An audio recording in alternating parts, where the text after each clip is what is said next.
y Nos no sé quedamos, dónde. profe, hasta la parte que pidió que busquemos el texto de pulsión. ¿Qué? Cuando iba a entrar, profe. Quedó explicando ¿Cómo? los destinos a la pulsión. Ahí quedé. Sí, que el texto habla San solamente bomba. de dos porque en textos anteriores ya hablan de la represión y sublimación. Nos Bueno, dijo que hagamos el texto y que busquemos y ahí se cortó. bueno, wow. Yo seguí hablando solo.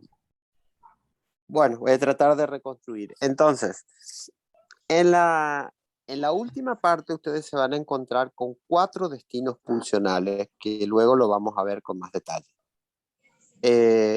Pero les adelanto ya que el destino pulsional 3 y 4 habla muy poco.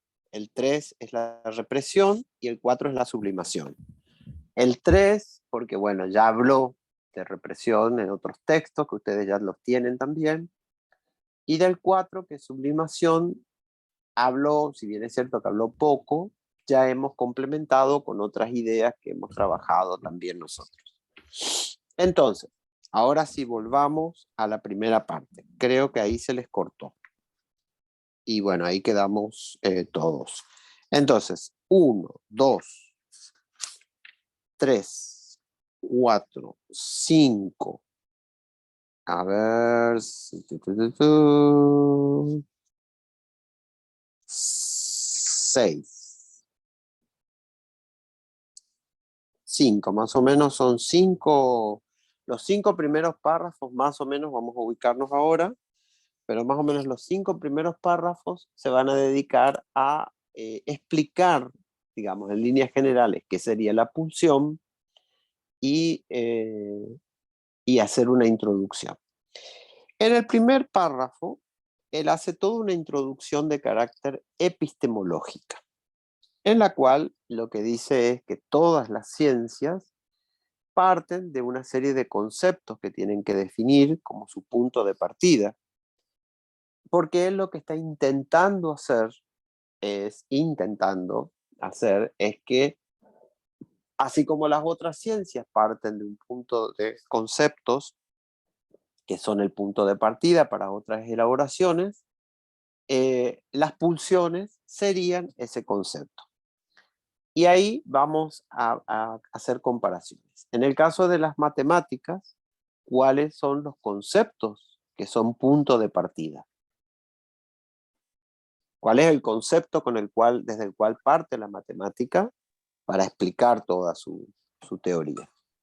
¿La suma y la resta puede ser? Algo más básico.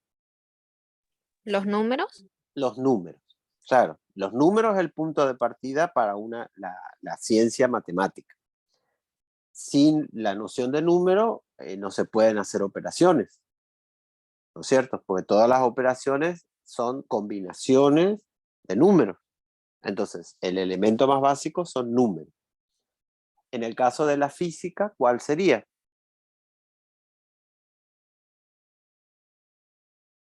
El movimiento. La fuerza y el movimiento. ¿Sí? Es decir, todo se mide en términos de fuerza. Y esa cantidad de fuerza que se mide explicaría el movimiento, ¿no? Es decir, si oponemos una fuerza a otra fuerza, la fuerza mayor haría que se incline el movimiento hacia su lado. ¿Se entiende? Sí, profe. Sí, profe. Bien. Lo mismo, vamos a suponer, en el caso de la lengua, de la lingüística, ¿cuál sería el concepto central? ¿Cuál es la unidad más Las letras. básica? ¿Las qué? Las letras. Más arriba. ¿Qué viene Las más arriba de letra? las Palabras, palabras, pero más arriba. oraciones, frases, textos. Oración. Oración. Esa es la unidad. ¿Por qué? Porque las palabras sueltas no tienen sentido y las letras menos. Entonces, lo que le da unidad es una oración. O sea, dentro de esa oración tenemos varias palabras y a su vez esas palabras se pueden descomponer en letras. Pero ¿qué es lo que le da sentido a lo que hablamos o a lo que escribimos? La oración. Por lo tanto, esa es la unidad principal. Bueno, y así en todas las ciencias y las artes hay unidades, conceptos centrales que le dan sentido a todo. Y a partir de ahí se pueden encontrar elementos mayores que los integran o elementos menores. Por ejemplo, elemento menor sería una palabra, una letra. Elemento mayor sería un párrafo, un texto. Pero el elemento principal es la oración. Bueno, y así siguiendo ese esquema, él intenta decir que la pulsión sería como ese elemento que le da sentido a todo el estudio del psiquismo humano. Eso es lo que él va a querer decir en ese primer párrafo, donde da una explicación epistemológica. Los que tengan el texto a mano, vayan siguiéndolo para ordenarse y que les quede claro cuando empiecen a leer, ¿no es cierto? Entonces, después tenemos dos párrafos siguientes, el tercero y el cuarto, párrafo, donde intenta explicar la noción de pulsión diferenciándose de otros dos ejemplos que vienen a cuento. Uno es el estímulo, que toma de la fisiología y que está en el párrafo cuarto, y otro es el estímulo externo, ¿m? Que está en el párrafo quinto y en el sexto. Bien, él quiere arribar a una definición de pulsión y que de hecho la va a dar acá, que está más o menos en los párrafos siguientes y que cuando lleguemos ahí les voy a pedir que ustedes lo lean para analizarlo. Pero él empieza a diferenciar, a llegar a ese concepto de pulsión a partir de diferenciarse de otros ejemplos que serían más o menos similares, pero que no es lo mismo. Y que sin embargo le sirve para explicar un poco. ¿Mm? Entonces, aclaramos. Primera parte, todo lo que sea el planteo epistemológico. Segunda parte, empieza él trabajando con la fisiología en el párrafo número 3. ¿Y qué ejemplo toman? Porque pueden leerlo ahí en el párrafo 3, pueden ir en los que tengan. ¿Cuál es el ejemplo que toman?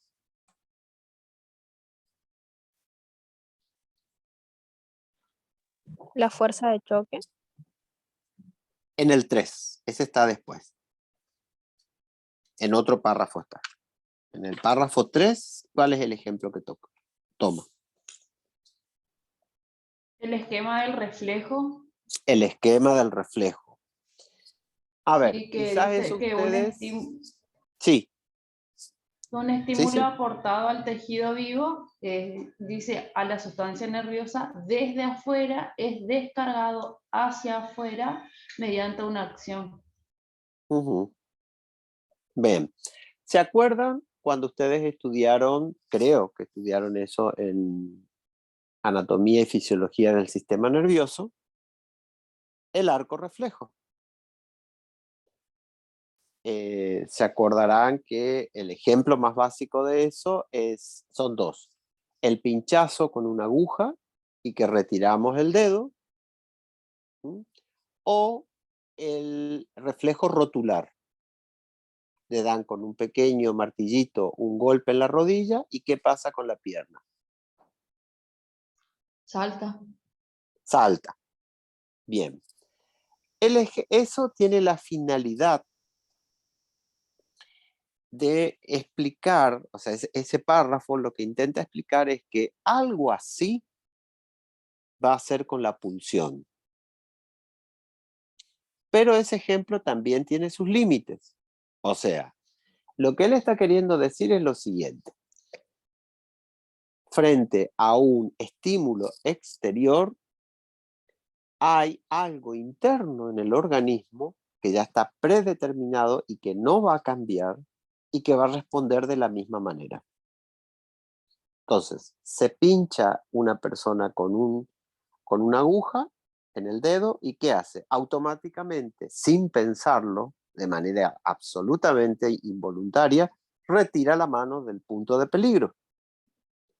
Cuando se golpea con un pequeño martillo en la rodilla, automáticamente, sin pensarlo y de manera involuntaria, se mueve la pierna.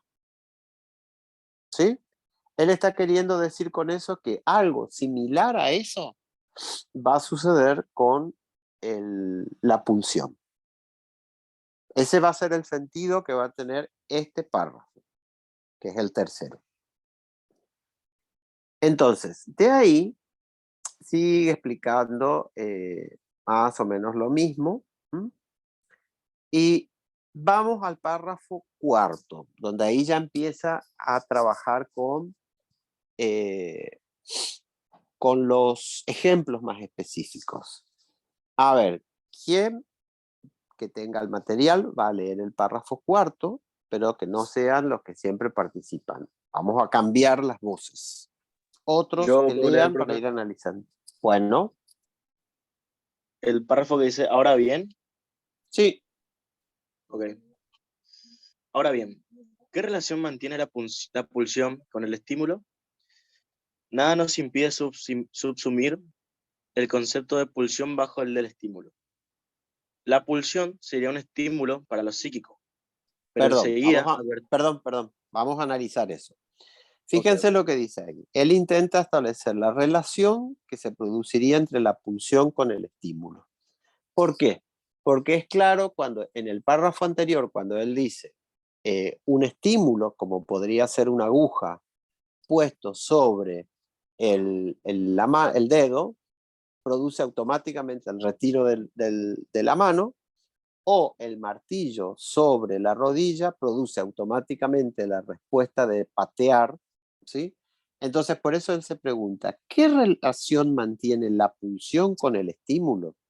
Es decir, si tomamos ese modelo similar al del reflejo patelar o del el reflejo de la mano, entre un estímulo externo como podría ser el martillo o como podría ser la aguja,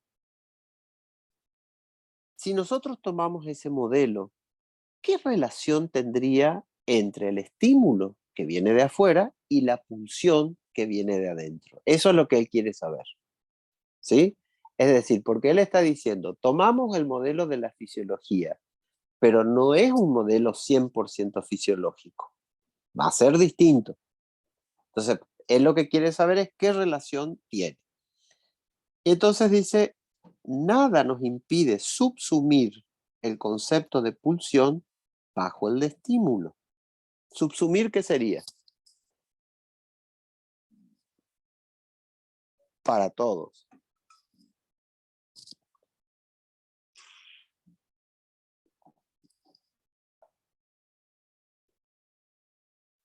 ¿Qué sería Sería subsumir? como ir, ¿Cómo? profesor, y hacer que los ¿Cómo? dos conceptos sean iguales, como una comparación.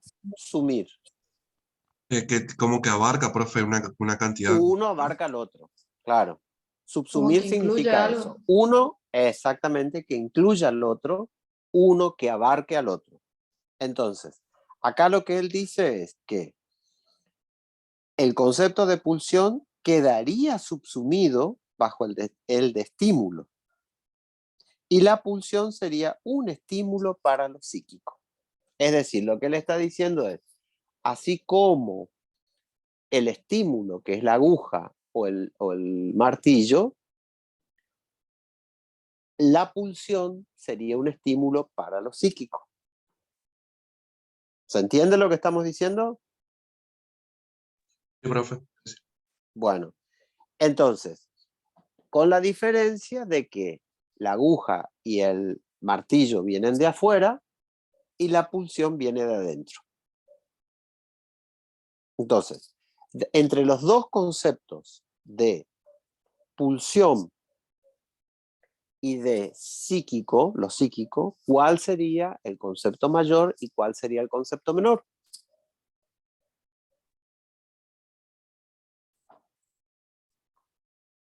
¿Cuál fue la pregunta?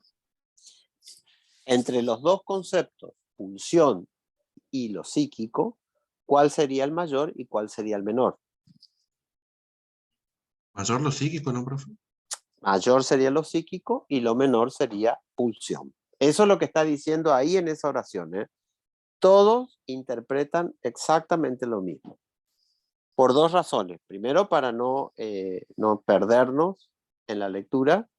Y segundo, para no generar confusiones.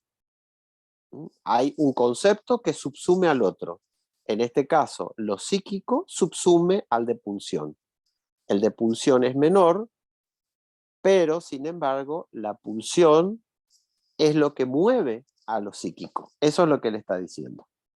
O sea, acuérdense el ejemplo del martillito o el ejemplo de la aguja, y la pulsión sería como un martillo o una aguja para lo psíquico, pero desde adentro. Eso es lo que está diciendo. Volvé a leer todo ese párrafo hasta donde te interrumpí. Ok, profe. Disculpa, Ahora bien. Lucas, ¿en qué página estás? En la 114. 114. Gracias. No, de nada. Ahora bien, ¿qué relación mantiene la pulsión con el estímulo? Nada nos impide subsumir el concepto de pulsión bajo el de estímulo. La pulsión sería un estímulo para lo psíquico. ¿Se Pero entiende? enseguida... Espera, Sí, profe. ¿se entiende? Sí. Sí, profe. Sí, se está entendiendo. Sí, profe.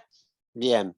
Yo necesito que les pregunto, así soy muy insistente, si se entiende o no se entiende, porque es básico que podamos entender esto. Si no, se van a perder en el texto. Ni les quiero contar cuando lleguen a la parte final, donde habla de destino de pulsión, vuelta sobre la propia persona, conversión en lo contrario. Ahí se van a recontra confundir si esto no queda claro. Por eso es que estamos trabajando detenidamente en esto. Ahora seguí. Ok. Pero enseguida advertimos que no hemos de equiparar pulsión y estímulo psíquico. Es evidente que para lo psíquico existen otros estímulos que los pulsionales, los que se comportan de manera muy parecida a los estímulos fisiológicos. Por ejemplo, si una fuerte luz hiere el ojo, no es ese un estímulo pulsional.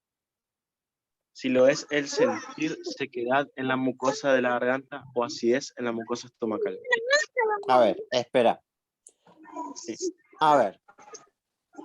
Él lo que dice es ahí que es evidente que además de lo pulsional hay otros tipos de estímulos, tanto orgánicos como externos. ¿Cuál es el ejemplo de estímulo orgánico que él está hablando y cuál es el ejemplo de estímulo externo que está hablando? El externo Sí, ojo, y lo interno sería el de sentir sequedad. exactamente. Se queda en la garganta como ejemplo de estímulo orgánico y la luz que hiere los ojos como estímulo externo. Primero que vamos a hacer es formar. ¿Tiago no vino? Caro, por Dale, favor, ahora tu cuando venga. micrófono. Claro, tu micrófono está prendido, claro. Perdón, ahí apago. Entonces, él está diciendo ahí que hay tres tipos de situaciones que tenemos que diferenciar. Un estímulo orgánico, un estímulo externo y un estímulo pulsional. Eso es lo que está diciendo. O sea, lo que está haciendo es advertir y entrenar un poco, tratar de ir entrenando de que para entender qué es la pulsión hay que separar de un estímulo externo, hay que separar de un estímulo orgánico. Para poder identificar qué es la pulsión, que es un tipo muy particular de estímulo. O sea, fíjense, lo que está hablando es de la complejidad del aparato psíquico y de los distintos estímulos que recibe. Recibe estímulos del mundo externo, por supuesto. Recibe estímulos orgánicos, por supuesto. Pero también recibe estímulos pulsionales. Disculpe, profe, ¿Quién iba? me está llamando ¿Sí? un ratito mi familia, así que Sí. lo voy a leer un ratito. Ah, bueno. Entonces, eso es lo que plantea ahí, ¿no es cierto? Y ahora, en el párrafo siguiente, empieza a trabajar más específicamente esto. Así que, ¿quién va a leer que no sea el compañero y que no haya leído antes? Y yo le voy a ir Puedo leer interrumpiendo yo para si ir quiere, analizando. profe. Bueno, Bueno. Ahora hemos obtenido material para distinguir entre estímulos pulsionales y otros estímulos fisiológicos que influyen sobre el alma. En primer lugar, el estímulo pulsional no proviene del mundo exterior, sino del interior del propio organismo. Por eso, también opera diversamente sobre el alma y se requieren diferentes acciones para eliminarlo. Además, todo lo esencial respecto del estímulo está dicho si suponemos que opera de un solo golpe. Por tanto, se lo puede despachar mediante una única acción adecuada, cuyo tipo ha de discernir en la huida motriz ante la fuente de estímulo. Desde luego que tales golpes pueden también repetirse y sumarse. Pero esto en nada modifica la concepción del hecho ni las condiciones que presiden la supresión del estímulo. La pulsión, en cambio, no actúa como una fuerza de choque momentánea, sino siempre como una fuerza constante, puesto que no ataca desde afuera, sino desde el interior del cuerpo. Una huida de nada puede valer contra ella.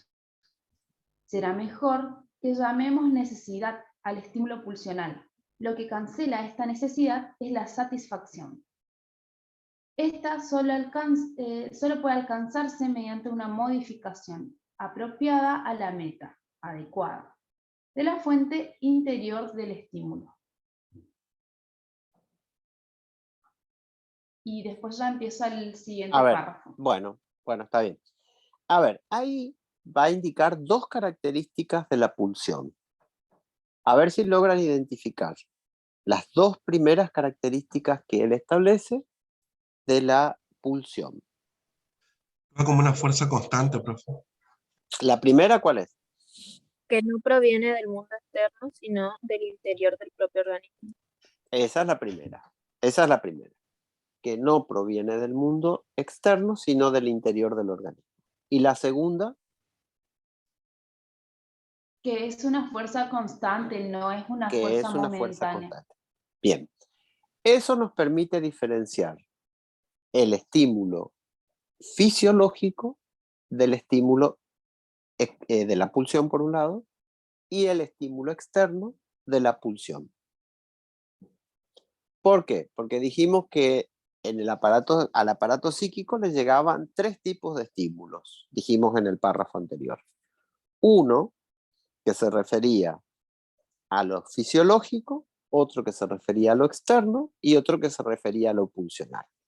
Y acá lo que hay que definir es lo pulsional, pero por diferenciación de los otros.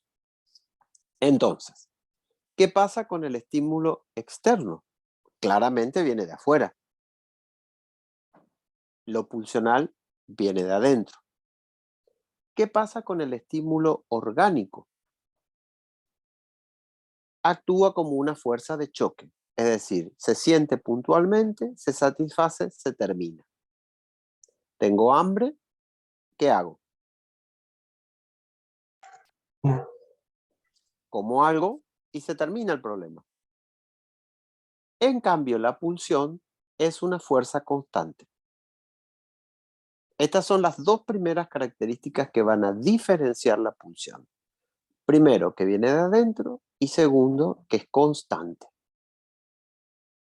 Entonces, va a plantear, dice, el concepto de necesidad. Pero ¿qué característica especial va a tener esta necesidad? Que es la necesidad pulsional.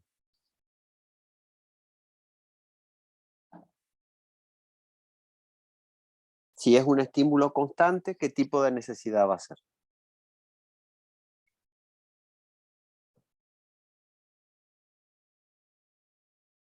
Profe, ¿es la satisfacción? Eso es lo que busca. Pero ¿qué tipo de necesidades? Si es un estímulo constante, ¿la necesidad de qué tipo es? ¿Psíquica, profesor? No, todo llega al psiquismo. Es una necesidad Pulsional, profe. constante. Es una Constante. necesidad pulsional, profe. ¿O no? Constante. O sea, esto es lo que tenemos que diferenciar. Para hablar de lo pulsional, estamos hablando de necesidades constantes. O sea que necesidades que nunca se agotan. Porque si yo digo, bueno, estoy cansado, me voy a dormir. Se va toda la miércoles, me voy a dormir. ¿Mm? Y punto, no me importa nada. Si tengo algún estado de alguna enfermedad, bueno, me aíslo, necesito reposar, preocuparme de mí, etcétera. Pum. Si tengo hambre, bueno, como y se termina. ¿Sí? O sea, hay ciclos donde hay necesidad y satisfacción. Necesidad, satisfacción. ¿Sí? Si hay necesidad y satisfacción, va a marcar un tipo de tensión distinta de una necesidad que es constante. ¿Cómo va a ser la tensión en un caso y en el otro? ¿Ilimitada puede ser? ¿Cómo? Ilimitada. Sí, va a ser una tensión continua que no descansa nunca, que es el caso de la pulsión. En cambio, en el otro ejemplo que estamos dando, hay periodos de calma. O sea, ¿por qué? Porque estamos hablando de una necesidad, satisfacción, necesidad, satisfacción, necesidad, satisfacción, necesidad, satisfacción. Estamos hablando de ciclos. Entonces, hay ciclos de tensión y ciclos de calma. Tensión, calma, tensión, calma, tensión, calma, tensión, calma. En el caso de las Profe, necesidades fisiológicas, sí. Ahí le habló un compañero en el chat y le puso, por eso dice Freud que la única pulsión que se puede satisfacer totalmente es la de la muerte, ya que terminaría con la energía. Es una pregunta que le hace. Ajá, claro, sí, eso nos va a servir para ver la pulsión de muerte, ¿no? Sí, ya lo vamos a ver en la próxima clase. Entonces, sí, El texto de la represión dice en la introducción que de nada sirve huir de la pulsión, pues el yo no puede escapar de sí mismo, diciendo que de un estímulo externo nosotros podemos escapar, pero de la pulsión nosotros no escapamos porque está con nosotros siempre.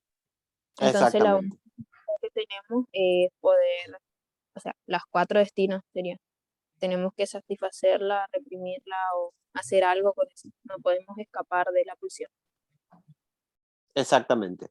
Entonces, fíjense que nos plantea esto, que volvemos a la situación. Un estímulo fisiológico, que también viene de adentro, pero que no es la pulsión, se organiza en torno a ciclos, ¿no? De necesidad y satisfacción. Necesidad, satisfacción, necesidad, satisfacción, necesidad, satisfacción. Eso psíquicamente, ¿cómo se traduce? Tensión, relax. Tensión, relax. Tensión, relax. Tensión, relax. ¿Se entiende?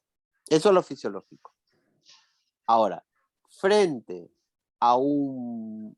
también a un estímulo externo, también, ¿no? Es decir, hay un peligro y calma, peligro, calma, peligro, calma, peligro, calma. Se organiza de la misma manera. En cambio, ¿qué sucede cuando uno aborda la problemática de la pulsión? No hay elemento de calma. Todo el tiempo es tensión, tensión, tensión, tensión, tensión, tensión, tensión. ¿Mm? Entonces, ¿Qué es lo que tiene que hacer el aparato psíquico? Todo el tiempo estar trabajando para poder derivar esa pulsión, ¿sí? Pero no va a haber un momento de calma. ¿Se entiende eso o no? Sí, profe. Bueno, eso es lo que está hablando acá. Esto es fundamental que nosotros entendamos. Primera característica de la pulsión dice que es un elemento interno. Segunda característica es una fuerza constante. Por lo tanto, es una necesidad constante. ¿Sí? Va a ser una necesidad constante. Necesitamos constantemente hacer algo. ¿Sí? No sabemos por qué, de dónde viene. Bueno, ahí estamos frente a una problemática pulsional. ¿Mm? No estamos conformes con algo, siempre estamos buscando algo más, algo más, algo más. Estamos hablando de esa situación que nos está planteando en la pulsión. ¿Vamos hasta ahí? Sí, profe. Sí. Bueno, eso es importante. Si no lo están entendiendo, tienen que plantearlo porque si no, no se avanza en esto, ¿no? Esto es lo primero que aparece, ¿no es cierto? Bien. Entonces, luego vamos a ir viendo algunos elementos que aparecen.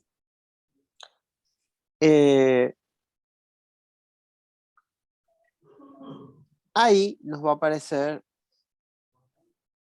bueno, el capítulo que sigue explica eso, digamos, ¿no? Frente a un estímulo externo, etcétera, se actúa, pero frente a lo interno no. Ya está dicho lo principal ahí de la pulsión. Ahora, vuelve, fíjense que cuando comienza el párrafo, sería ver 1, 2, 3, 4, 5, 6, séptimo párrafo, vuelve a repetir lo mismo.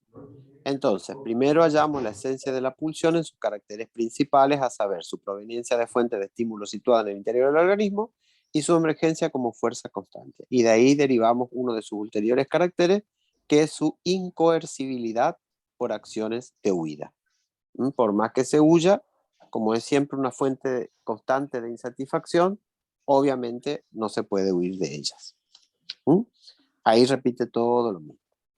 Todo eso no modifica ninguna.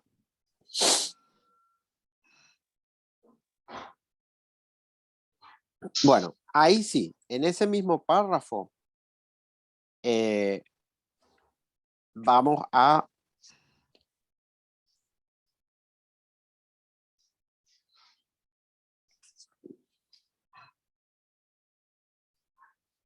la oración donde dice: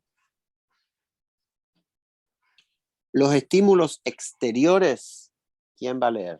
Los estímulos exteriores plantean una única tarea. Otra voz. Otra voz que no haya hablado hasta ahora. Que son muchas y muchos, así que necesitamos escuchar otras voces. Yo, profe. Bueno, te escuchamos.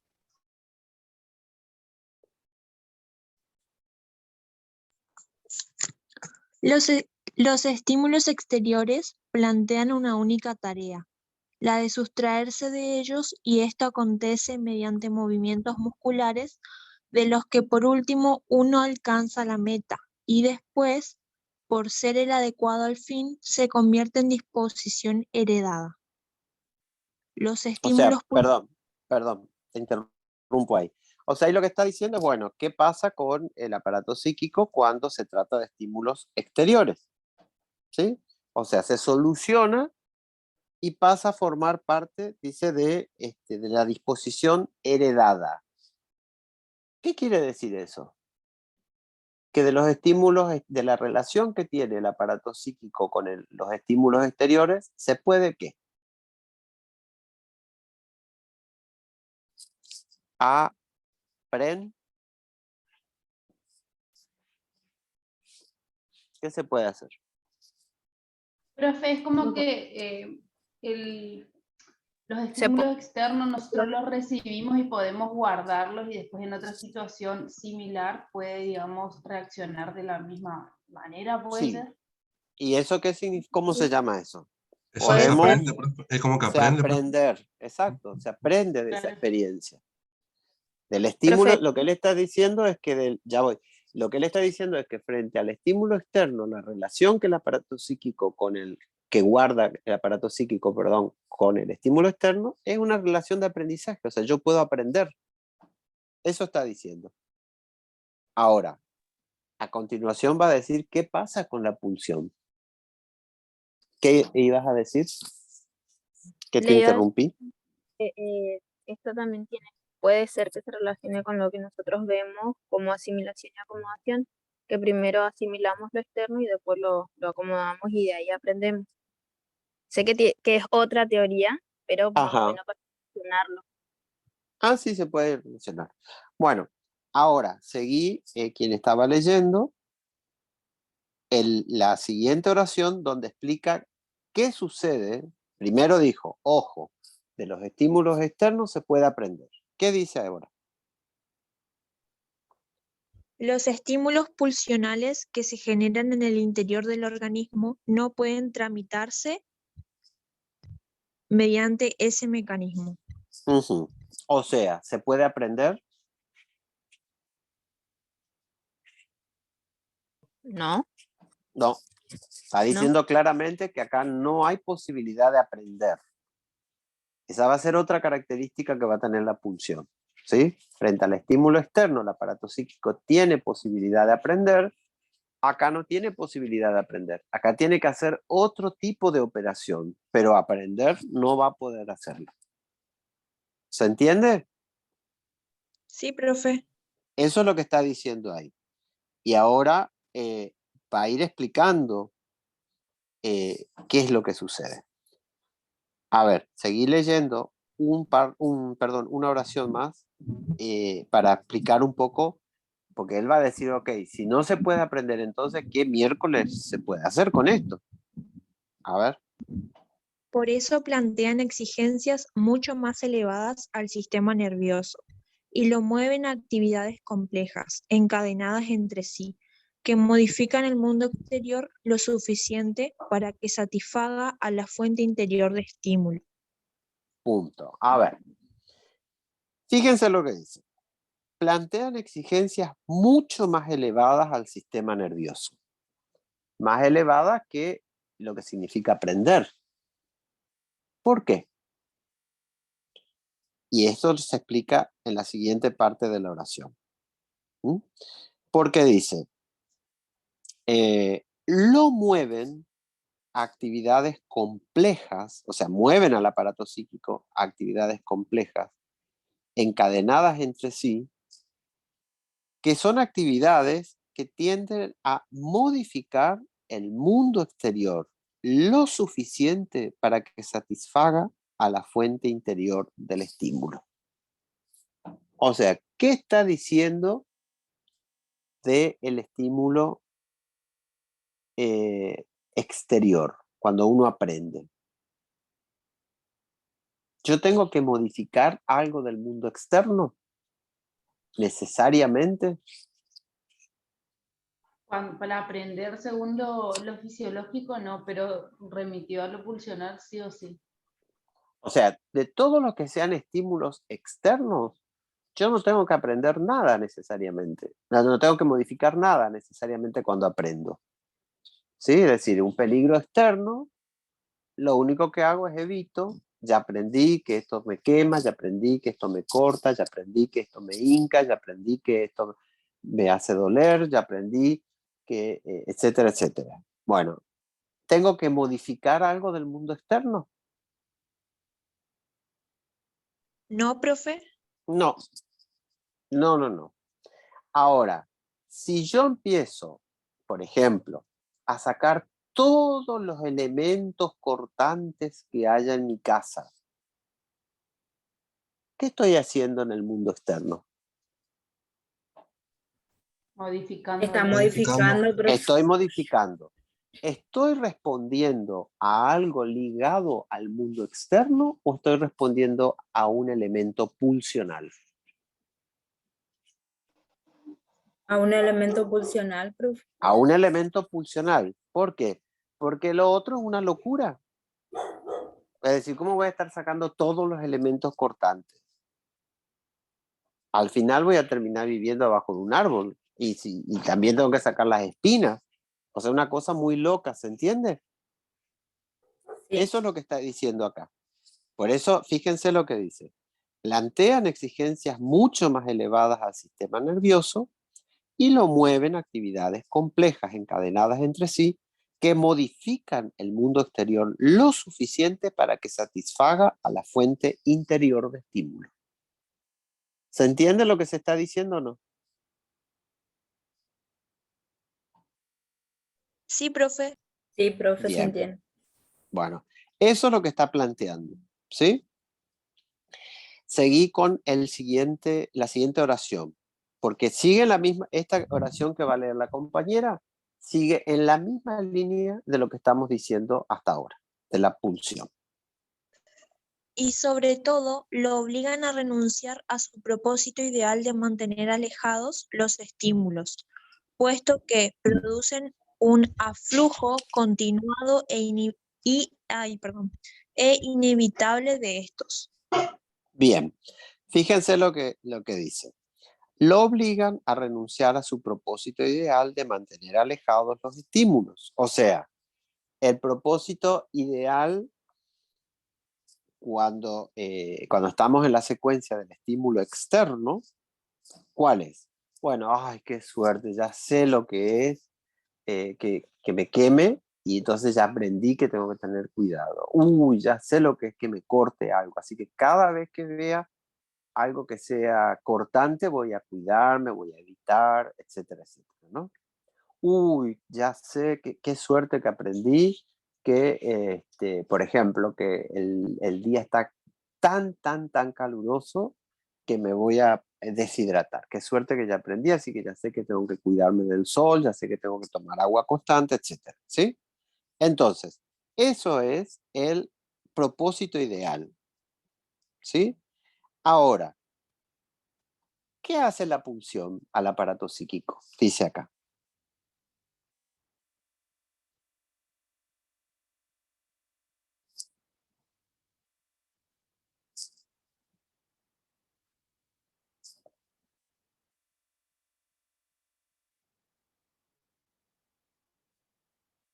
Que le obliga a mantener alejados a los estímulos, porque es inevitable que los estímulos no estén, digamos, continuamente en un aflujo, dice. Sí, pero ¿lo obligan a mantener alejados los estímulos o a qué? A renunciar. A renunciar ¿A a su qué? propósito ideal de mantener O alejado sea, a los... a renunciar al ideal. ¿Y eso qué provoca en el aparato psíquico? ¿Un aprendizaje? No, Placer, profe, porque uno no no, quiere... todo lo contrario. Tensión, profe, tensión. Una frustración. O sea, nunca vas a poder llegar al ideal, le está diciendo. Por eso dice, y sobre todo lo obligan a renunciar a su propósito ideal de mantener alejados los estímulos. O sea, lo que está diciendo es, hagas lo que hagas, nunca vas a poder lograr con lo que viene de adentro lo que logras hacer con lo que viene de afuera. ¿Eso es algo placentero? No, profe, No. displacentero. Totalmente displacentero. ¿Hay displacer entonces? Exacto. Le va a decir, bueno, mira, ojo, hace todo el esfuerzo, pero tenés que saber que nunca vas a poder alejar. Lo que te pasa con el afuera, ni soñando te va a pasar con lo que viene de adentro. Lo que viene de adentro, nunca vas a poder lograr que se aleje. ¿Se entiende la situación del aparato psíquico frente a la pulsión? Sí, profe. Sí, profe, ahora sí. Por eso ahí están los dos puntos, ¿no? Dice, primero, que lo obliga a hacer un trabajo mucho más elevado de modificar lo externo para que más o menos se satisfaga, ¿sí? Mucho más elevado. Y lo segundo es que le dice, mira, hagas lo que hagas, nunca vas a poder alejarte de ese estímulo que viene del interior. Nunca. Así que va a estar en un estado de tensión continua. No hay ideal acá que te permita cumplir con eso. ¿Se entiende?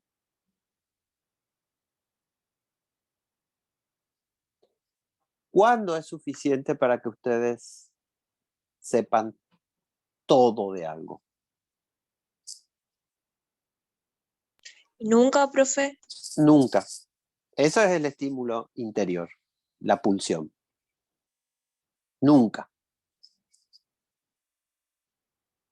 Entonces, frente a esa tensión continua, van a aparecer los destinos que va a trabajar al final. Pero eso es lo que nos está planteando acá. Nos está planteando eso. Esas son las primeras características. ¿Se entiende? Sí, profe. Sí, profe. Bueno, entonces, luego, seguimos en el libro. Sigo, profe. Entonces tenemos... Sí, pero vamos a ver, vamos a saltar acá. Vamos a saltar al último párrafo antes de que haga la separación esa. Y en ese párrafo van a estar las 3 características con las cuales él define a la pulsión. Vas a leer ahora donde dice si ahora desde el aspecto biológico, pero antes de entrar a eso que va a leer la compañera, tienen que recordar mentalmente todo lo que dijimos. Las características que tiene, las exigencias que generan al aparato psíquico, que son exigencias totalmente distintas, lo obliga, como decía, a hacer un cambio enorme en el exterior para que más o menos se pueda satisfacer esa necesidad pulsional y así todo, nunca va a poder lograr esa plena satisfacción. Por eso dice, lo obliga a renunciar al ideal. Sí, Tengo una pregunta. sí. ¿Esto que lo obliga a renunciar a su propósito ideal va a ser también, o sea, tiene relación con el principio de displacer-placer que veíamos, que siempre estamos buscando nuestro placer, esa satisfacción, y por eso nos movemos de lo displacentero a lo placentero? Sí, el esquema es el mismo. El esquema es el mismo, pero a diferencia de otros estímulos que son displacenteros y que provocan la búsqueda del placer, como podría ser el estímulo fisiológico o el estímulo exterior, acá dice, esto se vuelve más agudo todavía porque no hay satisfacción plena. O sea, el esquema general es el mismo. Lo particular es que está hablando de que acá hay una imposibilidad absoluta de satisfacción. Eso es lo que hay que entender. Entonces, ahora va a leer la compañera el párrafo que viene. Y en ese párrafo hay 3 características de la pulsión que tienen que identificar cuáles son. Te escucho. Si ahora, desde el aspecto biológico, pasamos a la consideración de la vida anímica, la pulsión nos aparece como un concepto fronterizo entre lo anímico y lo somático, como un representante psíquico de los estímulos que provienen del interior del cuerpo y alcanzan el alma, como una medida de la exigencia de trabajo que es impuesta a lo anímico a consecuencia de su trabazón con lo corporal. Bien, ahí ustedes tienen las 3 características con las cuales Freud define la pulsión. ¿Cuál es la primera? Concepto fronterizo entre lo anímico y lo somático. Bien, segunda. Representante psíquico, profe. ¿Cómo un representante psíquico? Ojo, Eso es importante, esa palabra como es importante porque, y ahora después lo vamos a explicar, como un representante psíquico de los estímulos que provienen del interior del cuerpo y alcanzan el alma. Y tercero, como una medida hacia el trabajo, sí, completo. que es impuesta al organismo a consecuencia de su con lo Claro, tienen que enunciar completa la palabra, ¿no? Entonces, vamos a la primera. ¿Qué dice?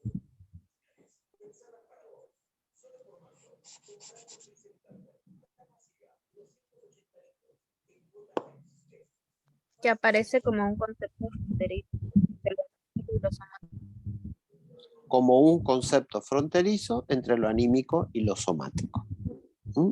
Es decir, que se está hablando de la relación que hay entre lo anímico y lo somático. ¿Sí? Y dices cómo era un concepto fronterizo.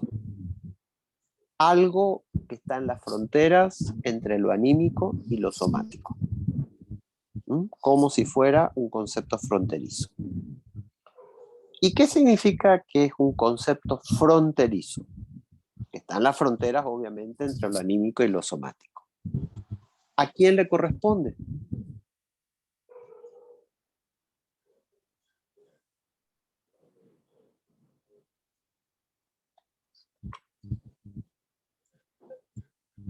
A lo anímico y lo somático. Sí, a ninguno de los dos. Tiene independencia. O sea, es algo que está en las fronteras, ¿sí?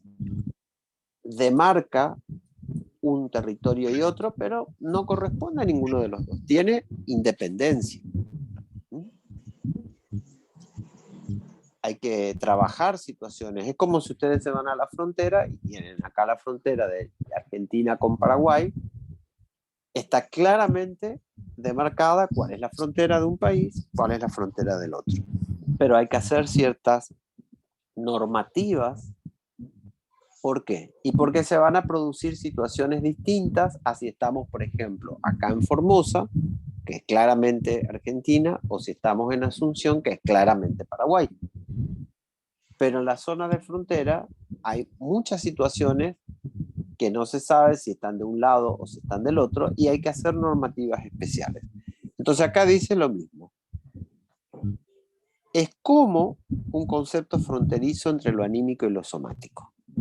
Hablar de pulsión implica ubicarnos en algo que está en las fronteras entre lo anímico y lo somático, que no corresponde ni a uno ni corresponde al otro. Segunda especificación, ¿cuál es? como un representante ¿Cómo qué? No se te cortó. como un representante psíquico que provienen del interior del cuerpo Y alcanzan el alma. Fíjense lo que dice ahí. No es un representante psíquico, sino que es como un representante psíquico. Vamos a aclarar eso. El representante psíquico es el que proviene de estímulos externos. ¿Se acuerdan cuando vimos la primera parte, todo lo que era primera tópica? ¿Qué decía? Los estímulos que provienen del exterior del organismo y son reprimidos, son mandados al inconsciente, ¿sí? Son cuando los estímulos que vienen de afuera, ¿qué pasa? Hay que construir un representante psíquico de un elemento que viene de afuera. Por ejemplo, ahora que estuvimos viendo la libido objetal, ¿qué dijimos? En el narcisismo secundario, la libido, cuando no encuentra satisfacción en el mundo externo, se produce una introversión de la libido que se dirige hacia los representantes de objetos del mundo exterior. Entonces, cada vez que nosotros entramos en contacto con alguna situación del mundo externo, ¿qué se produce en el aparato psíquico? ¿Una construcción de qué?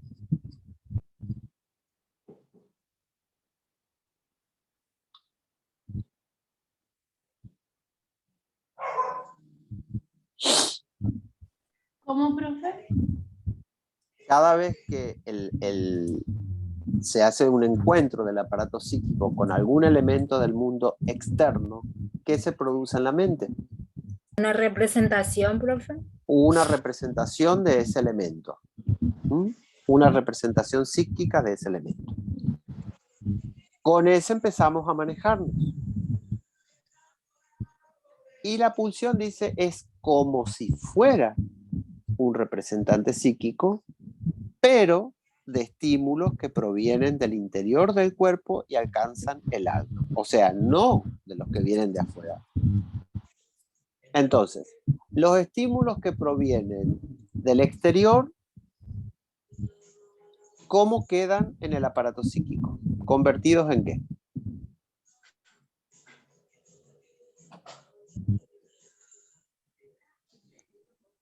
En inscripciones pueden ser, profe, en huellas. ¿Cómo se llama? clínicas. No, ¿cómo se llama? Si estamos hablando de lo mismo, mantengan la atención. O sea, fíjense que por eso estamos trabajando Representaciones, profe. la representación psíquica. A ver, estamos entrando en temas bien complejos, por eso es que les pido que presten atención, que no se desconecten, que mantengan toda su energía constante, porque estamos entrando en temas complejos, ¿no? Ojo. A ver, vuelvo a repetir. Cuando el aparato psíquico entra en contacto con un estímulo externo, ¿qué se produce en el aparato psíquico? Una representación del objeto. Una representación psíquica, que se refiere obviamente al objeto. Una representación psíquica. Cuando el aparato psíquico entra en contacto con estímulos que provienen del interior del organismo, ¿qué se produce? Como si fuese una representación. ¿Pero qué se produce? ¿Y la pulsión? Una pulsión. Eso es lo que está diciendo. Una pulsión de un estímulo que proviene del interior del organismo. ¿Se entiende? Sí, profe.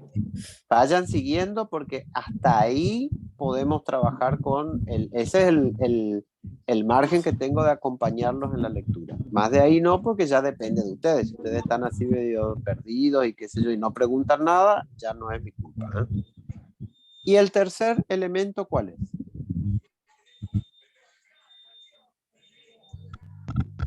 Medida de la exigencia de trabajo. Lo anímico, Bueno, como una medida de la exigencia de trabajo, leo de vuelta porque se te escucha muy cortado y hay viento. Como una medida de la exigencia de trabajo que es impuesta a lo anímico a consecuencia de su trabazón con lo corporal. Bien. Lo anímico, ¿dónde habita?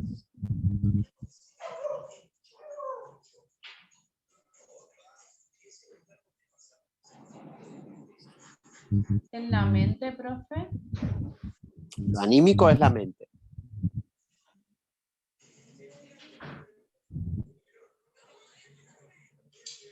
¿Dónde habita? En el interior. ¿En el interior de qué o de quién? Del cuerpo, en el interior del cuerpo. O sea, la mente vive en un cuerpo, no está en el aire. La mente no está en el aire, está encarnada en un cuerpo. ¿O existe alguna mente que está en el aire flotando?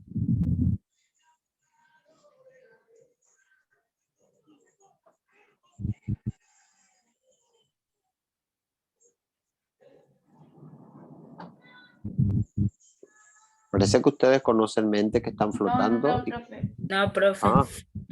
Porque el silencio No, de profe, ustedes no, hace profe. pensar como que sí, que existe. Entonces, a ver, vamos a ubicarnos de qué se trata. Presten atención todos, porque ya estoy percibiendo que ya se les está escapando todas las ideas. Y no estamos ni siquiera en un cuarto del texto. Lo que está diciendo acá es que el cuerpo es el lugar donde se instala el alma. Y para ocupar ese lugar tiene que pagar algo. Es como si fuera un alquiler. No es tu propiedad, es propiedad de otro. Para habitarla tenés que pagar algo.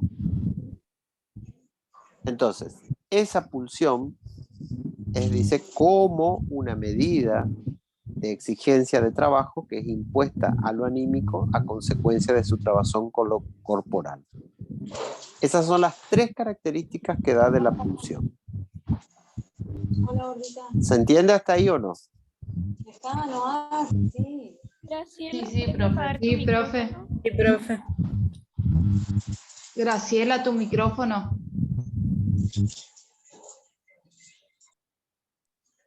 Bueno, antes de seguir, recapitulemos.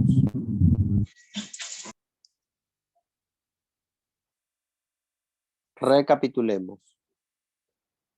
Hasta ahora, ¿qué características pueden ustedes señalar de la pulsión?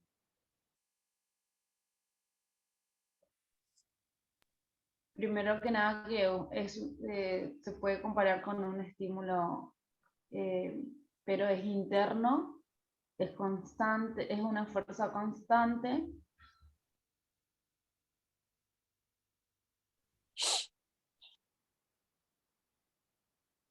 Que tiene una necesidad constante.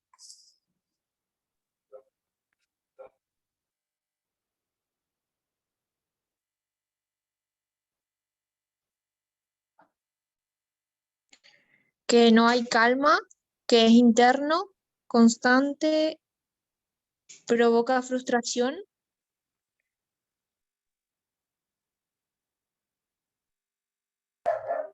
Que no proviene del mundo exterior, sino del propio organismo, y que se diferencia de un estímulo externo y de un estímulo orgánico. Otra cosa es que de los estímulos internos o de las pulsiones nosotros no podemos aprender.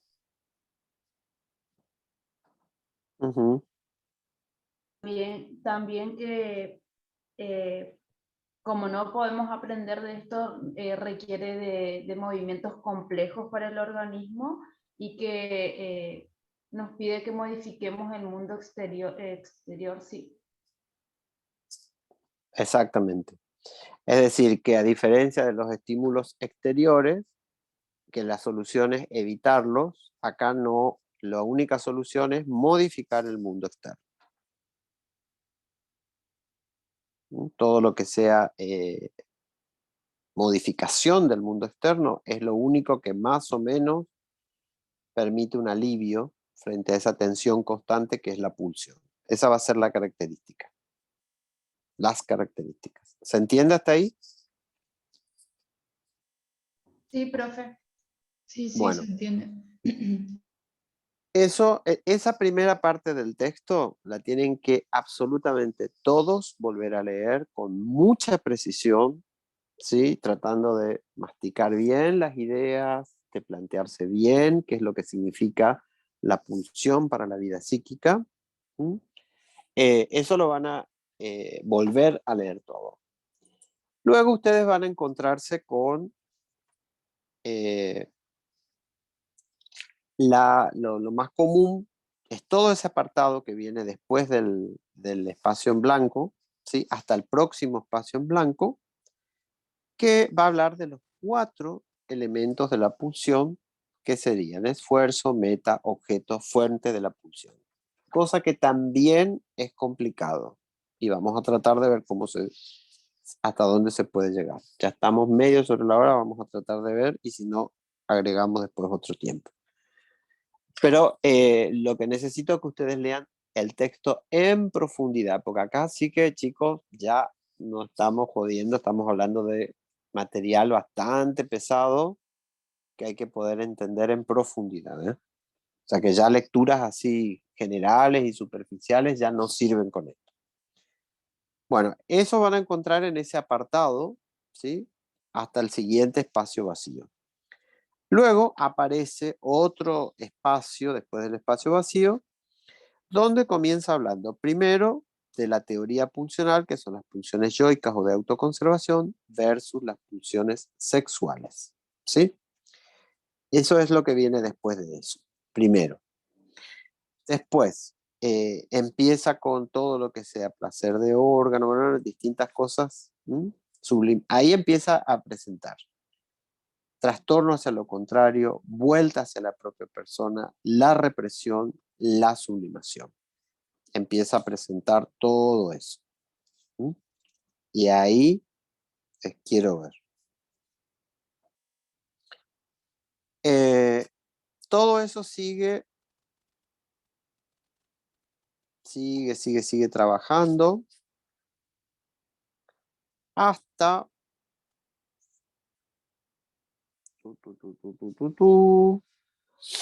la página 128,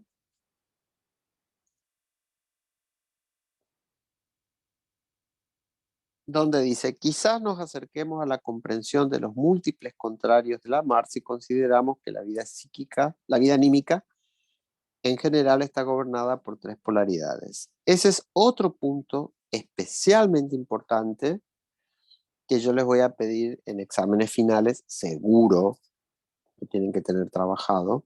¿Cómo dijo, profe? Página 128. Ese es otro apartado que van a tener que trabajar bastante bien. ¿Sí? Desde la 128 hasta el final del texto. Desde ahí van a trabajar las polaridades de la vida psíquica. Eso es fundamental que ustedes lo trabajen. Después veremos cómo, pero se va a trabajar. Con eso termina el texto. Antes de eso, en todo lo que va desde la página 122 a la 128, va a estar tratando de los 4 destinos pulsionales, básicamente el 2 que se va a ocupar, ¿sí? Y desde la 128 hacia el final trabaja de las polaridades de la vida psíquica, que también lo tienen que ir trabajando. Ahora, vamos a situarnos donde estamos, que es la página 117, y donde empieza a hablar de los 4 componentes de la pulsión. Vamos a ir tomando vamos a saltearnos y vamos al número 3, el objeto que está en la página 118. Con ese vamos a cerrar. ¿Qué dice ahí?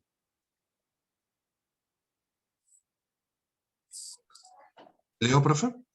Sí, anda leyendo oración por oración y vamos a interrumpir. Bueno, el objeto de la pulsión es aquello en o por lo cual puede alcanzar su meta. Bueno, ¿qué dice ahí del objeto? Lo primero que dice, da dos características del objeto con el mismo objetivo, que es alcanzar la meta. ¿Cuáles son las características? Cuando dice en, o sería por lo cual. ¿Y qué sería en?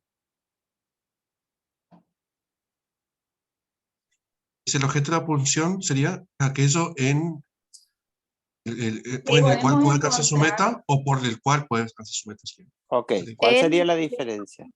El objeto, En el profe. objeto mismo o mediante Ajá. el objeto sería. O mediante el objeto, exacto. ¿No? Es decir, un objeto mediante el cual se puede conseguir la descarga. Es decir, a veces que es el objeto en sí mismo y a veces que es un medio para conseguir la descarga. Son dos cosas distintas. Por ejemplo, a ver, amar a alguien en el objeto, sentarse a leer es por medio de esa acción se llega a la descarga, pero no es lo mismo. Uno está marcando el objeto en sí mismo como satisfacción y el otro está marcando un medio por el cual se llega a la satisfacción. Eso es lo primero que dice ahí. Seguí. ¿No? Es lo más variable en la pulsión. No está enlazado originariamente con ella, sino que se le coordina solo a consecuencia de su aptitud a posibilitar la satisfacción. Bueno, ahí que está diciendo. Primero, que dice que es lo más variable en la pulsión. Va a decir que de esos 4 componentes, el que es más variable es el objeto. Los otros 3 no son variables. Ni el esfuerzo, ¿sí? Ni la meta, ni la fuente son variables. El único que tiene un poco de más variabilidad es el objeto. Eso es lo primero que dice. Segundo que dice es que esa relación entre la pulsión y su objeto no está enlazada originariamente, sino que dice es consecuencia de la aptitud que tiene ese objeto para posibilitar la satisfacción. Entonces, si el objeto no se predispone a la satisfacción y no hay enlace, tiene que haber alguna aptitud del objeto para poder albergar esa pulsión y que se satisfaga. Eso es lo que está planteando. Después, ¿qué más dice? No necesariamente es un objeto ajeno, también puede ser una parte del cuerpo propio. Bien. Cuando hablamos de objeto, no necesariamente se refiere a un objeto ajeno, sino a algo propio. Algo propio como, por ejemplo, pensar. Ese es un objeto. Y es algo que es del propio cuerpo. No es algo externo. Es algo propio. Ahí ya tienen otras 2 características del objeto. Seguí. En el curso de los destinos vitales de la pulsión, puede sufrir un número cualquiera de cambios de vía, según Wechsler, perdón. A este desplazamiento de la pulsión corresponden los más significativos papeles. Bien. Fíjense que dice. En el curso de los destinos vitales de la pulsión puede sufrir un número cualquiera de cambios de vía. Esos cambios de vía se van a ir descubriendo después del apartado, el espacio en blanco que queda ahí, va a empezar a hablar de eso, de los cambios de vía. Entonces dice, en el curso de los destinos vitales, acá cuando habla de... vieron que antes de este párrafo de objeto está el párrafo de meta, o si él dice. Bueno, ahí van a ver las múltiples vías. Entonces, este apartado que dice acá, en el curso de los destinos vitales de la pulsión puede sufrir un número cualquiera de cambios de vía, se refiere a lo que trabaja en el párrafo anterior, que es la meta. Bueno, y dice después que a este desplazamiento de la pulsión le corresponden los más significativos papeles. Claro, a consecuencia de que cambia de vía, le van a corresponder distintos papeles. Pero acuérdense que cuando se refiere a esto, un número cualquiera de cambios de vía, automáticamente asocian con lo que trabaja en el párrafo anterior, que son las distintas metas pulsionales. Seguí. Puede ocurrir que el mismo objeto sirva simultáneamente a la satisfacción de varias pulsiones. Es, según Alfred Adler, el caso del entrelazamiento de pulsiones. Bien. O sea, fíjense que dice que un mismo objeto sirva simultáneamente a la satisfacción de varias pulsiones. No es solamente una sola pulsión, sino, por ejemplo, la pulsión de ver y la pulsión de agarrar se juntan. Cuando uno quiere algo, mira y automáticamente agarra. Ahí se están satisfaciendo 2 pulsiones, la de ver y la de dominio. Ahí se juntan en el objeto. Seguí. Un lazo particularmente íntimo de la pulsión con el objeto se acusa como fijación de aquella. Fíjense lo que dice ahí. Hay veces que se producen fijaciones. No siempre. Por eso dice, un lazo particularmente íntimo de la pulsión con el objeto se acusa como fijación de aquella. ¿Qué quiere decir? Que en algunos casos hay un lazo muy íntimo entre la pulsión y el objeto. Por ejemplo, alguien que se convierta en un especialista en algo. Un profesional que, vamos a suponer, se convierta en un especialista en TEA, trastornos del espectro autista. Tiene un lazo muy, muy, muy particular porque sabe muchísimo de eso. De otras cosas a lo mejor no sabe, ¿no? Pero de eso sí sabe un montón. Ese es un lazo muy particular y eso es una fijación. Si no, en general la pulsión se desconecta, se conecta y se desconecta de objetos en búsqueda de satisfacción. Pero acá aparece un lazo muy particular, dice, y a eso se le llama fijación de la pulsión. Por último, Suele consumarse en periodos muy tempranos de desarrollo pulsional y pone término a la movilidad de la pulsión, contrariando con intensidad su deshacimiento. bueno, ahí dice dos cosas. A ver si logran identificar cuáles son las dos cosas.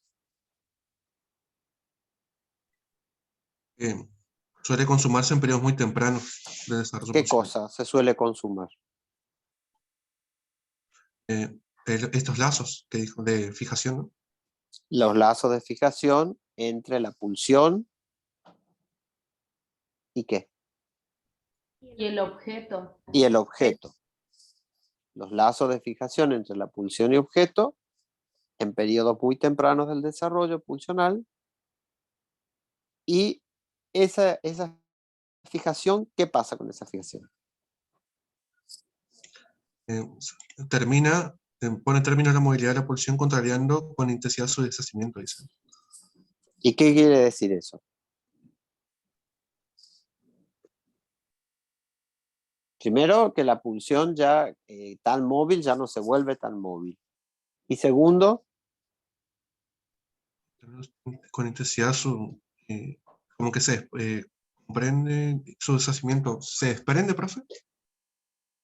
no, al contrario. ¿Qué pasa cuando hay un lazo tan íntimo entre la pulsión y el objeto? Profe, puede ser que no siga buscando objetos, sino que va a poner mayor intensidad en ese objeto, en esa relación fijada. Sí, pero ¿qué está bien eso que voy a decir, pero ¿qué Se dice fija. ahí en el texto? Sí, pero ¿qué dice en el texto? Que todo intento de deshacer va a provocar una gran reacción, contrariando con intensidad su deshacimiento. O sea, si se lo quiere separar, se va a provocar una gran reacción para que eso no se deshaga. Porque ya se produjo una unión tan intensa que cualquier intento de deshacer esa unión va a generar una reacción terrible. Eso está diciendo. O sea, ¿Sí? eso va a pasar después que ya haya sucedido el entrelazamiento y la fijación. Exactamente. Sí. Una Bien. vez que se produce el entrelazamiento y la fijación, ya no hay forma de volver para atrás. Y si se Bien. intenta volver para atrás, se va a provocar una reacción terrible. Terrible. Claro, está. ¿Mm? Sí, Bien. sí. Ok, me detuve a trabajar, ya nos hemos pasado de hora, pero me detuve a trabajar esos puntos de objeto porque así como hicimos con cada oración de objeto, tienen que hacer con cada una de estos 4 componentes, de esfuerzo, meta y fuente. Con cada uno de ellos. Necesito que hagan así, bien detalladamente. Entonces, vamos a hacer lo siguiente. Buscaremos un tiempo como para recuperar lo que hoy no pudimos hacer. Ya después veremos cómo hacemos. Pero yo lo que les propongo es que en principio vuelvan a leer todo con mucha conciencia. Acá yo vuelvo a reiterar, acá estamos hablando ya de un terreno muy complejo que se les va a pedir en parcial y obviamente en final, ¿sí? Entonces, ya también estamos prontos al parcial, segundo parcial. Entonces, les pido que lo lean con profundidad. ¿Sí? Es decir, que se sienten y hagan así. Oración por oración vayan desmenuzando e intentando entender qué quiere decir con eso. ¿Mm? Entonces, tienen trabajado ya, por lo que nosotros estuvimos trabajando, toda la primera parte del texto, ¿sí? Y el punto de objeto. Entonces, vuelvan a leer todo eso que vimos hasta ahora y con eso continúan. Consta en acta por la grabación que esto corresponde a un cuarto del texto. Ustedes tienen que hacer un trabajo de leer todo lo otro con profundidad y después sí nos vamos a juntar para resolver las dudas, podemos ir trabajando un poco más, pero esto requiere que ustedes lean en profundidad esto porque si no, no van a poder entender. Y esto consta en acta, está grabado. ¿Mm? Así que los dejo con la inquietud y hablamos. ¿Entendido? Sí, profe, muchas gracias. Bueno, cuídense. Nos vemos. Gracias, profe, nos vemos. Chao, chao. Chao. La profe, hasta luego. Ahora sí les finalizó a todos.